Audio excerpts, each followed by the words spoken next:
Hello my dear students, welcome back to my class where every learning is enjoyable. और आज हमारा electric potential का last lecture है, यानी कि आज जो ये चैप्टर खत्म हो जाएगा। तो आज जो हमारे दो टॉपिक रहेंगे, हमारा फर्स्ट है कि work done in rotation of electric dipole in an uniform electric field. काफी बड़ा नाम हो गया, कोई बात नहीं, बहुत इजी। यानी कि किसी यूनिफॉर्म इलेक्ट्रिक फील्ड में अगर एक डायपोल रखा है तो उसको घुमाने के लिए हमें जो है वो कितना वर्क करना पड़ेगा, ये हम जो है वो आज कैलकुलेट करेंगे। तो देखिए सिंपल है इसके अंदर कि ये मेरे पास में इलेक्ट्रिक फील्ड है। कौन सा इलेक्ट्रिक फील्ड है? यूनिफॉर्म इलेक्ट्रिक फील्ड है। और उसमें जो है वो ये मैंने क्या किया, ये इलेक्ट्रिक डायपोल को रख लिया किसी एंगल पे। ठीक है, ये एंगल मैंने मान लिया क्या है, वो एंगल थीटा एंगल है। अभी जो है मैंने क्या माना, ये एंगल कितना है, थीटा। ठीक है, अगर मैं बात करूं यहाँ पे इलेक्ट्रिक डायपोल की जो डायरेक्शन होगी वो आपको पता है कहां से होती है, निगेटिव से पॉजिटिव की ओर होती है, यानी ये डायरेक्शन होती है इलेक्ट्रिक डायपोल की, ये आपको पता है। ठीक है, और इलेक्ट्रिक डायपोल क्या होता है, हम पहले भी पढ़ चुके हैं फर्स्ट चैप्टर के अंदर कि एक ऐसा सिस्टम जिसमें क्या हो, दो चार्ज हो, वो क्या हो, सेम मैग्नीट्यूड क्या हो, बट क्या हो, अपोजिट हो। ठीक है ना, नेचर में तो ये पॉजिटिव और ये निगेटिव हो, और दोनों क्या हो, एक बहुत ही स्मॉल डिस्टेंस पे रखे हो। तो यहाँ मुझे थोड़ा सा इसको बड़ा बताना पड़ा, बिकॉज मुझे इसको अच्छे से एक्सप्लेन करना है, इसलिए तो इनकी डिस्टेंस क्या होती है, बीच की बहुत ही स्मॉल होती है। ठीक है ना, और बेसिकली किसमें पाया जाता है, मॉलिक्यूल्स के अंदर, जहाँ डिस्टेंस जो माइक्रोमीटर में होती है, नैनोमीटर में होती है, एंगस्ट्रॉम में होती है। ठीक है ना, तो अब बात करते हैं कि इसको अगर मैंने इसको थीटा एंगल पे रखा है तो आपको पता होगा कि यहाँ पे जो है वो टॉर्क लगता है। और टॉर्क जो है वो हम फर्स्ट जो हमने चैप्टर पढ़ा था उसमें जो है वो हमने पढ़ लिया है, यानी कि torque on a dipole in uniform electric field. अगर किसी यूनिफॉर्म इलेक्ट्रिक फील्ड में अगर एक डायपोल रखा है तो उस पर कितना टॉर्क लगता है, वो आपने पढ़ा है, tau is equal to P cross E, यानी पी ई साइन थीटा। वो कैसे है कि अगर मैं बात करूं, अगर ये जो है वो डायपोल अगर ऐसे रखा है तो आपको पता होगा कि पॉजिटिव चार्ज पे इस तरफ फोर्स लगेगा, किस डायरेक्शन में, इलेक्ट्रिक फील्ड की डायरेक्शन में। वो हो जाएगा मेरे पास में क्या, P F is equal to Q E. और नेगेटिव चार्ज में क्या लगेगा, इसके जस्ट अपोजिट डायरेक्शन में फोर्स लगता है, वो होता है मेरे पास में F is equal to minus. Clear? तो अब देखो, आप जब एक तरफ मतलब है ना, ये ऐसे रखा है डायपोल, इतना जो उधर से खींचा, इतना इधर से खींचा, तो कैसा आएगा, ऐसे जो जाएगा ये, अरे बात समझ में, ये ऐसे तो होगा, एक तरफ उधर से खींचो और एक तरफ इधर से खींचो, तो कैसे घूमेगा, ऐसे तो घूमेगा। तो यहाँ पे क्या लगेगा, एक तरह से फोर्स ही तो लग रहा है, ये फोर्स लगा रहा है, कौन लगा रही है, electric field.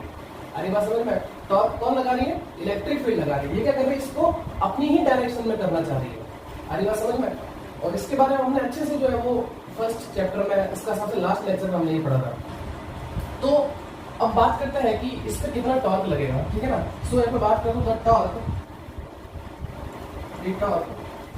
acts on a dipole at angle theta by electric field। तो कितना टॉर्क लगेगा, ये हम जो है वो पढ़ चुके हैं, वो था मेरे पास में P क्रॉस E। और अगर यहां से मैं ये क्रॉस प्रोडक्ट हटा दूं तो इसका मैग्नीट्यूड क्या होगा, P साइन थीटा, ये तो होगा। ओके, अब मैं क्या करता हूं, वर्क डन निकालता हूं। ठीक है ना, और वो मैं इसको पूरा थीटा घुमाने के लिए नहीं, बिल्कुल स्मॉल जो एंगल है, ठीक है ना, आगे बात समझ में, मतलब डी थीटा के लिए जब मैं वर्क निकालता हूं, फिर क्या करूंगा, मैं उसका इंटीग्रेशन कर दूंगा। क्लियर है? तो देखो ये मेरे पास में, चलो पहले देखो इसका स्मॉल वर्क डन लिख देते हैं। ठीक है ना, सो वर्क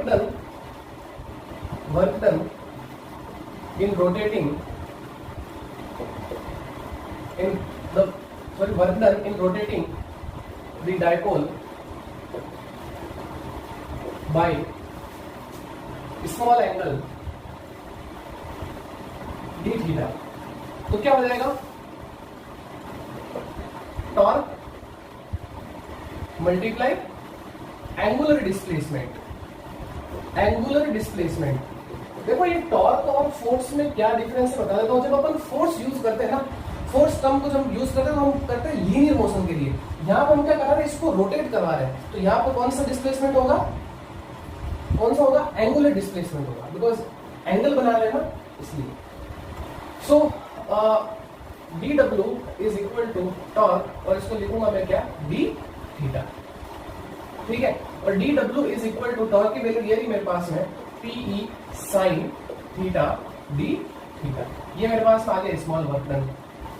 ठीक है, अब मैंने क्या किया, इसको यहां से ऐसे घुमाया और यहां लेके आ गया। तो देखो इसकी सिचुएशन जो है वो ये होगी। ठीक है, यहाँ आ गया माइनस क्यू और यहाँ आ गया ये प्लस क्यू। तो ये एंगल मैंने माना इनिशियली कितना था θ1 और इसको मैंने लेके कहा घुमा दिया θ2 तक घुमा दिया। तब मैं क्या करूंगा, टोटल वर्क डन मुझे निकालना है। सो देखिए यहाँ पे वर्क डन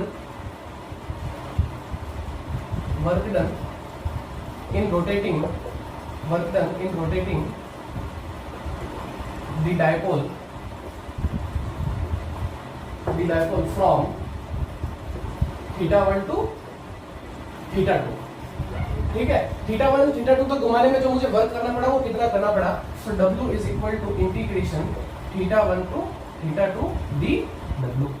और ये लिमिट लगा दी मैंने यहाँ पे θ1 θ2 और dW की वैल्यू रख ली मैंने यहाँ पे क्या, PE sin थीटा और फिर ये d थीटा। तो PE कांस्टेंट है, ये तो बाहर आ जाएगा। तो W is equal to PE integration किसका होगा, sin थीटा का होगा।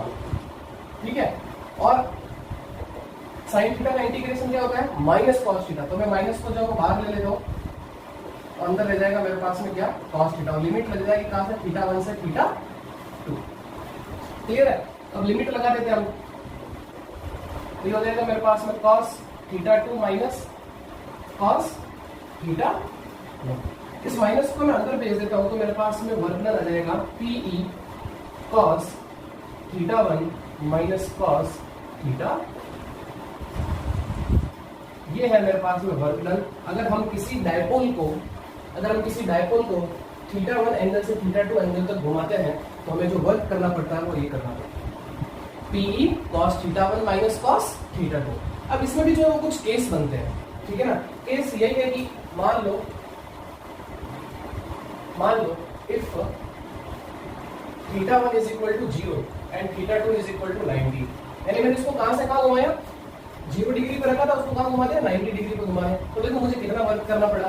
सो W is equal to PE, यह आ जाएगा मेरे पास में cos 0 माइनस cos 90, और cos 90 क्या होता है, 0, तो ये तो 0 हो जाएगा। सो W इज इक्वल टू आ जाएगा मेरे पास में क्या, P, और cos 0 क्या होता है, 1 होता है।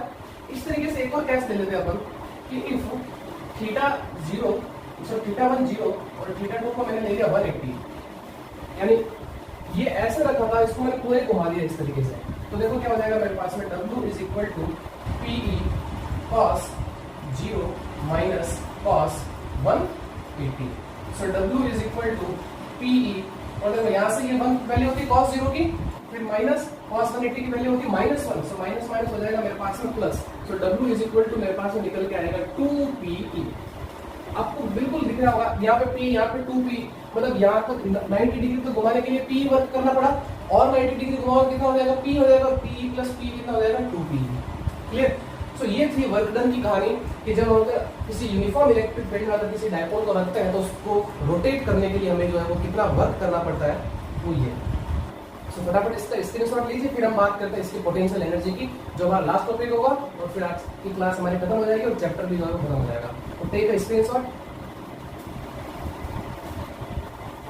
सो स्टूडेंट्स, बात करते हैं हमारे नेक्स्ट टॉपिक की तरफ, वो है हमारा potential energy of an electric dipole in external electric field. यानी कि जब मैं किसी एक डायपोल को किसी एक्सटर्नल इलेक्ट्रिक फील्ड में लेके आता हूँ, और कौन सा, यूनिफॉर्म, ठीक है ना, यूनिफॉर्म एक्सटर्नल इलेक्ट्रिक फील्ड, उसमें लेके आता हूँ, तो मुझे जो है वो उसके लिए कितनी पोटेंशियल एनर्जी स्टोर होती है, या हम बात करते हैं अगर मैं अगर इसको यहाँ लेके आऊंगा अगर एक्सटर्नल इलेक्ट्रिक फील्ड में, तो मुझे क्या करना पड़ेगा, वर्क करना पड़ेगा, और वो वर्क ही क्या होगा, पोटेंशियल एनर्जी की फॉर्म में जो है वो स्टोर हो जाएगा। तो चलिए इसको स्टार्ट करते हैं। तो देखो सबसे पहले क्या किया कि ये जो इलेक्ट्रिक डायपोल है इसको मैं कहां से लेके आ रहा हूँ, इन्फिनिटी से लेके आ रहा हूँ। कहां से लेके आ रहा हूँ, इन्फिनिटी से लेके आ रहा हूँ। मतलब यहाँ कहीं जो है वो एक चार्ज रखा है -Q, एक चार्ज रखा है यहाँ क्या, +Q, ठीक है ना। अब सबसे पहले मैं क्या करूंगा, ध्यान से देखना। सबसे पहले मैंने क्या किया कि जब मैं अगर इस डायपोल को यहाँ से लेके आया यहाँ पे, अरे बात समझ में, जब डायपोल को इसको उठा के मैं यहाँ लेके आऊंगा तो मुझे क्या करना पड़ेगा, वर्क करना पड़ेगा।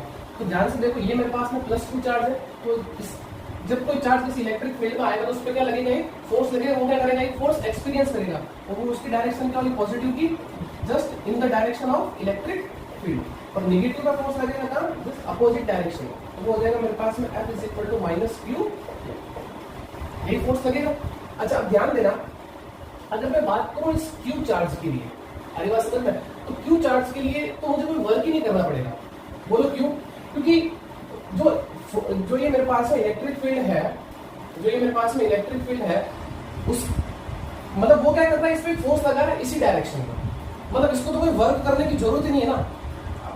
ध्यान समझना इस चीज को, जब मैं इस प्लस को चार्ज को यहाँ पे रखूंगा, जब मैं इस प्लस को चार्ज को यहाँ पे रखूंगा तो इलेक्ट्रिक फील्ड की डायरेक्शन इस तरफ है और ये फोर्स इधर लगा रहा है, तो मुझे तो कोई वर्क नहीं करना पड़ेगा, ये तो ऑटोमेटिकली यहाँ पे सेट है अपने आप, ठीक है। तो जब मैं इसको माइनस क्यू को यहाँ पे लेके आऊंगा ना, तो माइनस क्यू के लिए मुझे करना पड़ेगा, वर्क करना पड़ेगा, और उसके लिए माइनस क्यू को जो है वो मुझे कितनी डिस्टेंस लेके आना पड़ेगा, इस क्यू से भी कितना 2 डिस्टेंस पे लेके आना पड़ेगा।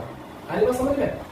डायपोल को कहाँ लेके आना पड़ेगा, मान लो यहाँ पे क्यू को लेके आ रहे हैं, तो जब अगर मैं माइनस क्यू की बात करूंगा तो माइनस क्यू को मुझे इससे 2a डिस्टेंस ज्यादा लेके आना पड़ेगा ना। आनी बात समझ में? तो इस पे जो मुझे वर्क करना पड़ा, आनी बात समझ में? वो वर्क क्या है?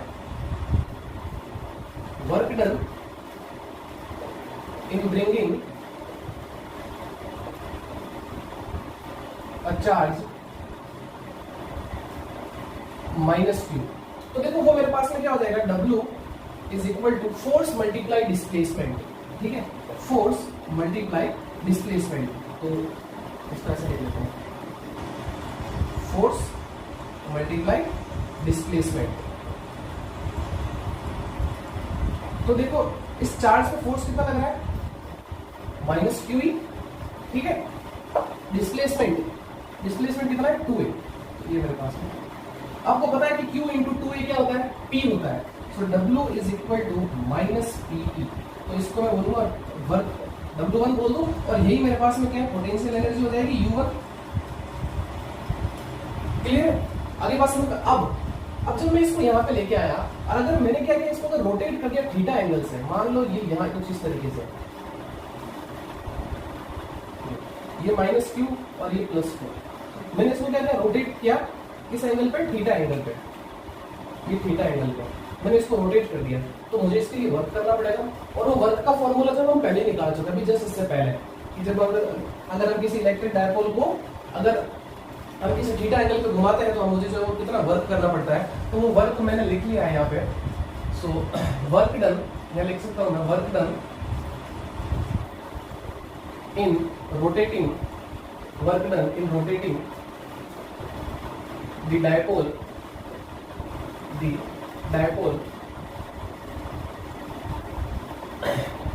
from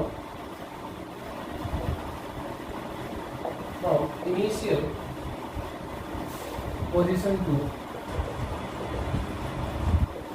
ये इसको ऐसा लिख सकते हैं अपन, ऐसा देखो, electric dipole, work done in rotating the dipole from θ1 equal to 0 to θ2 equal to theta. मतलब ये इसकी इनिशियल पोजीशन है ना, और फिर तो ये देखो 0 डिग्री है, बिकॉज इलेक्ट्रिक डायपोल की जो डायरेक्शन है वो इस तरफ है और इलेक्ट्रिक फील्ड की डायरेक्शन इस तरफ है, तो दोनों के बीच में एंगल कितना हुआ, 0, और 0 से मैंने क्या किया, उसको थीटा एंगल पे घुमाया। तो हमें पता है कि जो वर्क डन होता है वो हमने पढ़ा है, PE is equal to, sorry W2 is equal to PE cos θ1 और फिर minus cos θ2। So W2 is equal to PE cos 0 minus cos theta. So W2 equal to PE, और यहां से हो जाएगा 1 minus cos theta. So W2 is equal to ये हो जाएगा PE और फिर माइनस PE cos थीटा। और यही जो वर्क है वो किसकी फॉर्म में स्टोर होगा, पोटेंशियल एनर्जी की फॉर्म में जो है वो स्टोर हो जाएगा ना। अगर मैं बात करूं टोटल पोटेंशियल एनर्जी की, टोटल पोटेंशियल एनर्जी की, तो टोटल पोटेंशियल एनर्जी मेरे पास हो जाएगी U is equal to U1 plus U2, यही तो होगी U1 plus U2, U is equal to U1 plus U2। So U ये मेरे पास में कितनी, U1 कितनी है, माइनस PE, U2 कितनी है मेरे पास में, PE minus PE cos theta. So देखो ये PE से PE कट जाएगा, सो U इज इक्वल आ जाएगा मेरे पास में PE cos थीटा। और आपको पता है कि जब cos आता है तो कौन सा प्रोडक्ट होता है, डॉट प्रोडक्ट होता है, यानी P डॉट। यही है मेरे पास में potential energy, total potential energy, ठीक है। आगे बात समझ में। अब यहाँ पे जो कुछ कंडीशंस है, जैसे स्पेशल केस मान लो आप, ठीक है ना, तो कुछ स्पेशल केस क्या वो मैं यहाँ पे लिखता हूँ। तो देखो स्पेशल केस, फर्स्ट ये है कि when theta is equal to 0, theta कितना है 0 डिग्री है, तो देखो मेरे पास में u इज इक्वल टू कितना होगा minus P E cos 0, so u equal to कितना हो जाएगा माइनस पीई। इसको हम बोलते हैं क्या, स्टेबल इक्विलिब्रियम, इक्विलिब्रियम स्टेट। अच्छा ये तो समझते हो ना, ये आपको पता है मैंने ऐसा बताया था, ये मैंने ऐसा फर्स्ट चैप्टर में बताया था। मान लो अगर इलेक्ट्रिक डायपोल ऐसे रखा है माइनस क्यू प्लस क्यू, जैसे ही आप इसको ऐसे घुमाओगे, मतलब स्टेट इक्विलिब्रियम स्टेट का मीनिंग ये है कि जब अगर आप किसी बॉडी को अगर उसके इनिशियल पोजीशन से अगर आप थोड़ा सा डिस्प्लेस करते हो तो वापस क्या जाती है, अपनी ही पोजीशन पे आ जाती है। तो मान लो मैंने इसको क्या किया, थोड़ा सा ऐसे टिल्ट किया, तो देखो फोर्स इसकी ये इधर लगेगा, इसके इधर लगेगा और वापस ये क्या आ जाएगी, इसी जगह पे आ जाएगी। तो यही है मेरे पास में क्या, स्टेबल इक्विलिब्रियम स्टेट। नाउ इसके बारे में बता चुका हूँ पहले, when theta is equal to 90, तो जैसे आप 90 यहाँ रखोगे, 90 रखोगे तो cos 90 क्या 0, तो मेरे पास में पोटेंशियल एनर्जी क्या निकल के आएगी 0। And now third last, when theta is equal to 180, तो देखो मेरे पास में u इज इक्वल टू, यहाँ आप रखोगे cos 180, cos 180 कितना -1, माइनस और ये माइनस मिलके प्लस, तो मेरे पास में पोटेंशियल एनर्जी आएगी क्या P, ये वाली मेरे पास में क्या अनस्टेबल इक्विलिब्रियम स्टेट। अगली बात समझते हैं अनस्टेबल में क्या है। अगर मान लो ये मेरे पास में इलेक्ट्रिक फील्ड है इस तरीके से, ठीक है, इलेक्ट्रिक फील्ड ऐसे है और इनके बीच में एंगल कितना होना चाहिए 180 डिग्री होना चाहिए, यहाँ माइनस क्यू और यहाँ प्लस क्यू, और इलेक्ट्रिक डायपोल की डायरेक्शन इस तरफ, इलेक्ट्रिक फील्ड उधर, इलेक्ट्रिक डायपोल इस तरफ। अब मैं क्या करूंगा, इसको थोड़ा सा टिल्ट करूंगा, है ना, ये यहाँ पे लेके आ गया मैं इसको इस तरीके से, यहाँ लेके आ गया, यहाँ प्लस क्यू हो गया और यहाँ मेरे पास में क्या माइनस क्यू हो गया। तो देखो इसमें फोर्स इस डायरेक्शन में लगेगी, इसमें फोर्स इस डायरेक्शन में लगेगी। और अनस्टेबल में क्या होता है कि जब अगर बॉडी, अगर आप जब किसी बॉडी को उसकी इनिशियल पोजीशन से अगर थोड़ा सा टिल्ट या डिस्प्लेसमेंट करते हो तो वो अपनी पोजीशन होता करती है, बदल देती है, तो वो कौन सी हो गई, अनस्टेबल हो गई। अगली बात समझ में, तो ये अनस्टेबल पोजीशन क्लियर है, ये और समझ में आ गया होगा आपको। तो इसको मैं थोड़ा सा साइड ही कर देता हूँ, इसको हटा दो, ठीक है ना। तो ये था हमारे पास में पोटेंशियल एनर्जी का कॉन्सेप्ट। तो आई होप आपको ये समझ में आ गया होगा। तो ये जो है वो हमारा चैप्टर इलेक्ट्रिक पोटेंशियल खत्म हो जाता है। तो आज के लेक्चर में बस इतना ही, और नेक्स्ट लेक्चर से हम स्टार्ट करेंगे हमारा 4th चैप्टर जो है वो इलेक्ट्रिकल कैपेसिटेंस। तो ऐसे ही हंसते रहिए, मुस्कुराते रहिए और चैनल को ज़्यादा से ज़्यादा लाइक करिए, शेयर करिए और सब्सक्राइब करिए। मिलते हैं नेक्स्ट वीडियो में, तब तक thank you and good bye.